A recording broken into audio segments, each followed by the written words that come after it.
Welcome back, refurbers and scruffy looking nerdfurters. It's me, Scruffy Lookin RGB. I'm back at you once again with another retro game mod. Today I'll be walking you through how to install this IPS screen on the original black and white Wonderswan. Let's get scruffy looking. As you can see, this old Wonderswan is in need of an upgrade. I bought this little guy from World Mobile in Akihabara. If you want to see that video, it's in the upper right and linked down below. Wonderswans often suffer from burn-in and tends to lift up off the screen, making it near impossible to see what's being displayed. But instead of messing with the polarizer today, we're going to replace the screen with a fully backlit IPS screen. The seller of this kit was very indescript SRPJ Retro Dumper. I imagine they're reselling kits from AliExpress. Anyways, I found it on Amazon and the seller was located in Japan, so I was able to get this pretty quickly, which was really nice. So let's take a quick look at what's included in this kit. It comes shipped in this nice case that holds everything. Inside we find all the necessary torx screwdrivers you'll need for this mod, and then some. The drivers are even equipped with nice magnetic tips. Let's get into the actual modding parts. It comes with a glass lens replacement, the IPS screen itself, a ribbon cable, 2 strips of pre-tin 30 gauge wire, and some double-sided tape. Of course, before you start one of these mods, you really want to test out if it works before fully installing it. Long story short, mine was working, so we'll go ahead with the install. Using the Torx driver T7, I removed all 6 screws. You may want to open from the top first and then the bottom, that way you don't need to use the spudger. Put the power switch to the side. Unlatch the bail gently from the screen ribbon cable.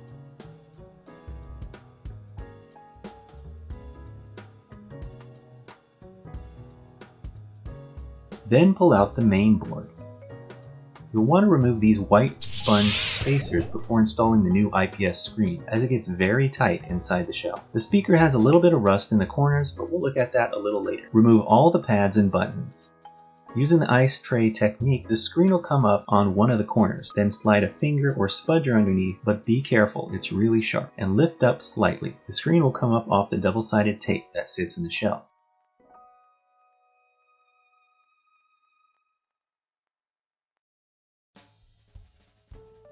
If possible, don't remove the old double-sided tape. It works well to hold down the new IPS screen you're going to install later. Remove old plastic lens. We'll add some steady pressure to the old plastic lens and it feels pretty fragile, so just take it easy. As you can see, it comes out right away. Just doing a little test fitting to see how the new glass stacks up, and it seems okay.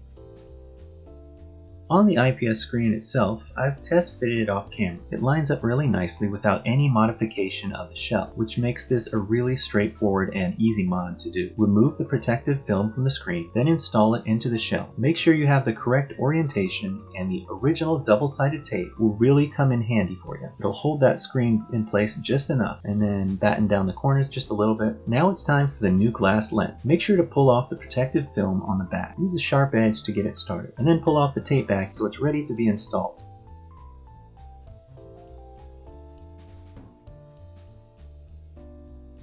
Okay, it went in nice and smooth. Just batten down the edges again here. Now fasten down the touch sensor. You have to remove the double-sided tape backing, which is a bit finicky since it's so tiny. I used a spudger and a cotton swab here in order to fasten it nice and flush. Install the ribbon cable into the PCB. Make sure the black clamp is in the open position. Then insert the cable with the blue side facing you. When it's seated, push down the black clamp. Here I use the film of the screen protector as insulation, so there will be no shorts when we reinstall the PCB. Remember these guys? Now is the time to remove them.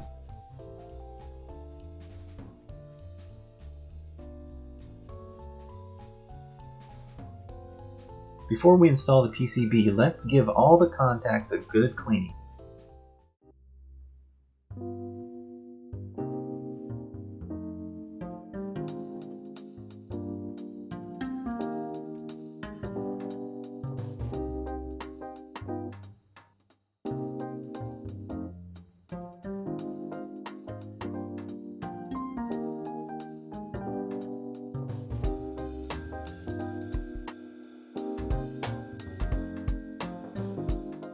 I wasn't able to get rid of all the rust in the speaker, unfortunately, but we'll have to go with it this way. Place the buttons and pads back into the shell.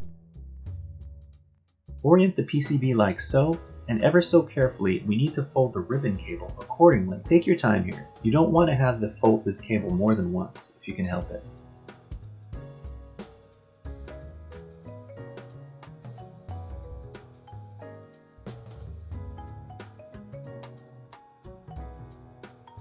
Luckily, I was able to do it in one go. Insert the ribbon cable into the bail and batten down the hatches. Now onto the soldering. I added a little solder to each of the battery terminals first, then connect the positive terminal here like so, and then the negative terminal here like so. You'll have to pay close attention to the route of the wires so they don't get smashed by the plastic post from the back half of the shell when closing it. It'll take a few tries, so take your time and get it right before you screw everything back down. You don't want to go severing a wire. Button it up, pop a battery in, and game of your choice.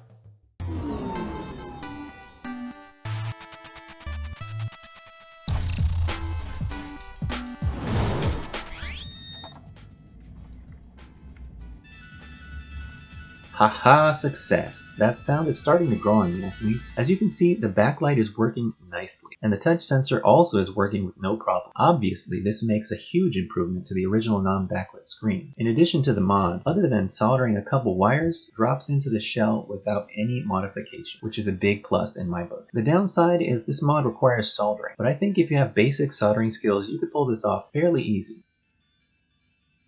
This mod is a huge improvement to the Wonderswan. Anyone who has a slight interest in the console, I'd really recommend installing an IPS screen or purchasing a pre-modded one. It really has made me want to explore the Wonderswan library more thoroughly. I've already begun increasing my Wonderswan library of games. Well, I think this mod was a success, and I'm happy with how it turned out. What do you all think? Will you try this mod yourself? Do you have one already? Or are you thinking of grabbing a pre-modded one? Let me know down in the comments. If you'd like to see more mods like this and or retro game hunts here in Japan, please consider subscribing to my channel because I have new retro game related content from Japan for you every week. Click the corresponding card in the end screen. Thank you for joining me for today's mod. Stay safe everyone, but remember, stay scruffy looking.